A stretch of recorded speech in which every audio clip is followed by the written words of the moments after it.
The early years of Mohammed Ibn Hanfare. The sun rose over the vast expanse of the Afar Desert, casting a warm glow on the arid landscape. The wind swept across the sand dunes, carrying with it the whispers of ancient tales. In the heart of the desert, the Aussa Sultanate stood as a testament to resilience and tradition. It was here that a young boy named Mohammed Ibn Hanfare Ibn Idahis was born, destined to become one of the most influential leaders in the history of the Sultanate. Mohammed grew up surrounded by the rich culture and heritage of his people.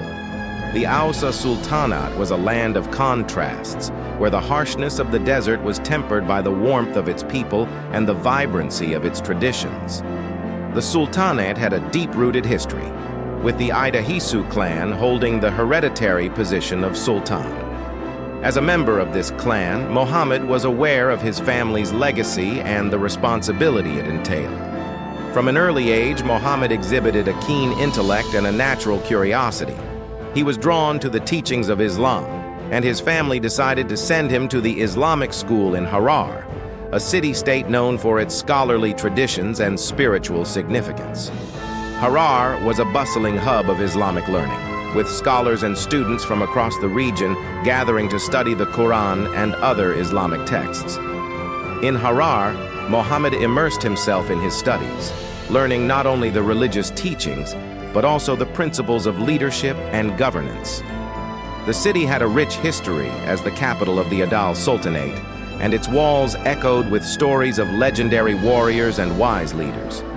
It was here that Mohammed began to understand the importance of faith, knowledge, and community. As he studied, Mohammed also developed a strong sense of justice and a desire to bring prosperity to his people. He listened to the stories of the past, learning about the struggles and triumphs of the Sultanate. These stories fueled his ambition, and he vowed to become a leader who would guide the Aussa Sultanate to a new era of stability and success. By the time he returned to Aussa, Mohammed was no longer just a young student. He had grown into a thoughtful and determined young man, ready to embrace the challenges that lay ahead. He carried with him the knowledge and wisdom gained from Harar, along with the dreams of a brighter future for his people. Little did he know that his journey would lead him to the heart of battles and conflicts, testing his courage and resolve. As the sixth Sultan of the Aussa Sultanate, Mohammed Ibn Hanfare Ibn Idahis would become known as Illalta, the center where many people gather, the King of Kings, a sultanate in transition. When Illalta ascended to the throne in 1858, the Aussa Sultanate was at a crossroads. The surrounding regions were experiencing significant turmoil, with European colonial powers expanding their reach and the Ethiopian highlands seeking to exert control over the Afar Triangle. Despite these external pressures, Illalta's reign marked a period of prosperity and stability for the Sultanate. Illalta's leadership style was characterized by a balance of tradition and innovation. He understood the importance of preserving the cultural heritage of the Aussa Sultanate, while also embracing new ideas to improve the economy and society. One of his first actions as Sultan was to strengthen the central governance of the Sultanate, bringing various tribes and factions under a more unified administration. This centralization helped to create a cohesive and stable society where people could work together towards common goals. Under Illalta's leadership, the Aussa Sultanate experienced economic growth that was unprecedented in its history. He encouraged trade and commerce, recognizing the strategic location of the Sultanate within the region. Caravans from across East Africa passed through Aussa, bringing goods, ideas, and wealth. Illalta facilitated these exchanges, ensuring that the Sultanate became a thriving center for trade and a place where merchants and travelers felt welcome. The Sultanate's prosperity also extended to its society. Illalta believed in the power of education and encouraged the spread of knowledge throughout the Sultanate. He established schools and supported religious scholars, ensuring that the teachings of Islam were accessible to all. This emphasis on education contributed to a more enlightened and cohesive society, where people valued learning and spiritual growth. Illalta's reign was also marked by a commitment to justice and fairness. He established a system of laws that balanced traditional practices with contemporary governance principles. This system, known as Makabana, was a form of traditional Afar justice that emphasized mediation and consensus among community leaders.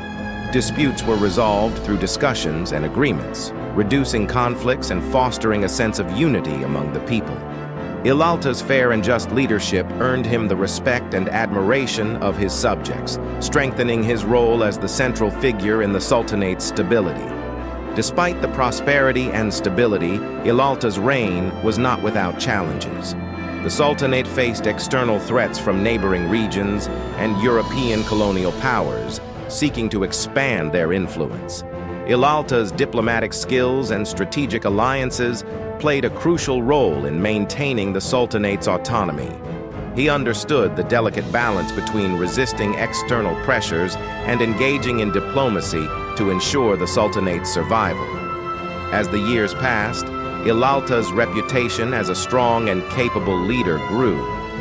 He became known as Illalta, which means center, in the sense of gathering many people, a title that reflected his central role in the Sultanate's success. His reign transformed the Aussa Sultanate into a beacon of prosperity in a region marked by instability and conflict. However, the stability Illalta brought to the Sultanate would soon be tested by a series of events that would challenge his leadership and put the Sultanate's future at risk. As external pressures mounted and internal divisions emerged, Illalta would be called upon to lead with courage and wisdom, proving once again why he was considered one of the greatest sultans in the history of Aussa. The final battle, Battle of Arado. As Illalta's reign continued, the once prosperous and stable Aussa Sultanate faced mounting threats from beyond its borders. The Ethiopian highlands, with their constant push to expand their territories, presented a significant danger. For years, Illalta's strategic alliances and diplomatic skills had kept the Sultanate safe, but now the forces gathering against him were becoming increasingly aggressive. Illalta was not a leader who took threats lightly. He knew that the stability and prosperity of his sultanate depended on a strong defense and a willingness to act decisively when needed.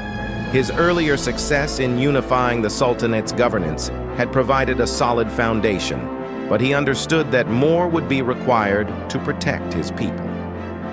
Tensions escalated when Menelik II, the ambitious king of the Ethiopian highlands, forged an alliance with Portuguese forces and a notorious Swiss explorer, Werner Munzinger. This powerful coalition was determined to break the strength of the Aussa Sultanate and claim its territories. The threat of colonial influence added urgency to Illalta's preparations, as he knew that defeat could mean the end of the Sultanate's autonomy. The final blow came when Menelik II's forces, bolstered by Portuguese soldiers and led by Werner Munzinger, launched a full-scale attack on Aussa. The invasion was swift and brutal, designed to crush any resistance and establish control over the Sultanate. Illalta's forces were outnumbered, but he had the advantage of knowing the terrain and the loyalty of his people. Illalta's response was swift and strategic. He mobilized his forces, rallying the tribes and clans that had come under his central governance. His leadership inspired confidence, and his warriors were prepared to defend their homeland at all costs. The battle that followed was fierce and intense, with both sides fighting for control of the Sultanate. As the fighting raged, Illalta displayed the courage and tactical brilliance that had made him a respected leader. He used the desert's challenging terrain to his advantage, luring the invaders into traps and ambushes. His knowledge of the region allowed him to outmaneuver Menelik II's forces, turning the tide of the battle in his favor. In a dramatic confrontation, Illalta faced off against Werner Munzinger, the Swiss explorer who had allied with Menelik II. The battle between them was intense, with Munzinger wielding advanced weaponry provided by the Portuguese. However, Illalta's skill and determination prevailed. and he ultimately struck down Munzinger, dealing a significant blow to the invading forces. With their leader defeated, the remaining Portuguese soldiers began to retreat, and Menelik II was forced to flee back to the Ethiopian highlands with only a few surviving forces. The battle was a decisive victory for Illalta and the Aussa Sultanate, reaffirming the Sultanate's autonomy and demonstrating the strength of its leadership. The defeat of Menelik II's forces marked a turning point in the Sultanate's history.